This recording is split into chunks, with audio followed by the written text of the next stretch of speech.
Usually, ang napansin ko, maliit ang wallet ng utak ng mga tao usually. Yun usually yung step na natutulungan ko sila na, boom, kaya nating lakihan yung wallet ng utak mo. Tol, explain mo yung wallet na sinasabi mo, Tol. Kasi everyone, meron tayong parang wallet sa utak natin na magkano ang kayang laman yan. So, halimbawa, nasanay ka ng laman ng wallet mo, 1,000 kada araw. Wow, 1,000 mapasok sa'yo kada araw. Tingin mo, usually, yun na yung maximum.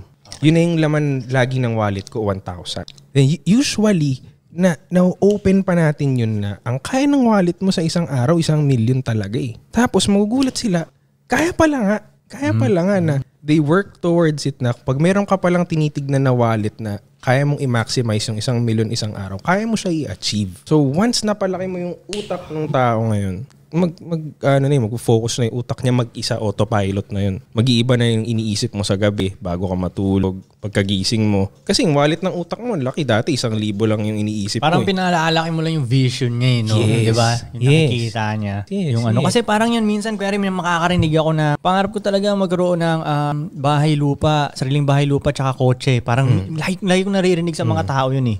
Para pag sa kanila, yun ang achievement. Right. Sa akin, sa mata ko, Tol, hindi nga achievement yan eh. Parang pagiging adult lang yan eh. No, basic yun eh. Bahay, lupa, of kotse. life. Adult lang yan eh. Adult ka lang yan eh. Diba? Nai-guess mo, hindi achievement yan para sa akin ha.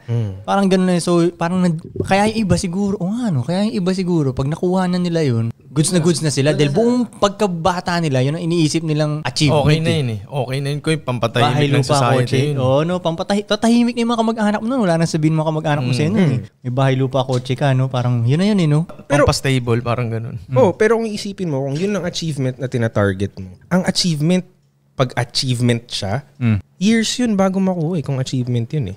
So kung tinitignan mong achievement, ang bahay, kotse, yung basic necessities, so ibig sabihin ang tagal mong pagtatrabahuhan? Dapat hindi, no? Kung tingin ko sa bahay, kotse, basic necessity, parang damit, kailangan ko bumili agad niyan. Oo, no? Kasi basic. Ikaw, tingin mo ba achievement yung camera, Kika, o kailangan mo sa negosyo yan? Kailangan ko yan. Kailangan. Di ba? So kung ganun ka mag-isip, achievement mo, medyo mababang bagay lang, di matagal mo siyang pagtatrabahuan. Talaga achievement nga eh. Wala namang achievement na kinabukasan nakuha mo Achieve na. mo na eh. So ibahin mo yung category ng mga ina-attract mo na bahay, necessity. Kotse, pwedeng necessity kung nasa city ka. Depende naman din sa lifestyle ng tao. We don't judge, right? Pero yun nga, kung ilalagay mo ng category na tama, ano ang achievement mo talaga na gusto na ma-achieve sa buhay? Bahay ba is an achievement for you? Well, if it is, kung masaya ka doon, go ahead. Baka naman yung bahay na sinasabi niya, 300 million yung halang. Hindi, normal na bahay. You know what I'm saying? Camellia.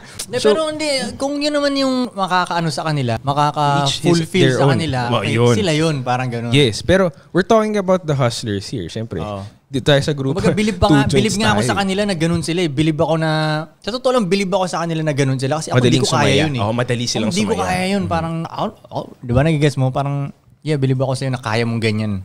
Kaya mong ganyan. Ako hindi ko kayang ganyan eh. Mas gusto ko pang, so mas may parang purpose. Global eh. Parang worldwide yung the way ako mag-isip. Right. Hindi nationwide yan, worldwide. Parang ganun. Mismo. Ganun ako. Malaking Solomon tayo. Malaking, So kung gano'n kayong mag-isip, kami yung pwede nyo makausap. Kung gusto nyo ng gigil kausap, na gusto nyo mapalaki yung wallet ng utak nyo, gigil. Kami yun. Like, parang the world is our oyster.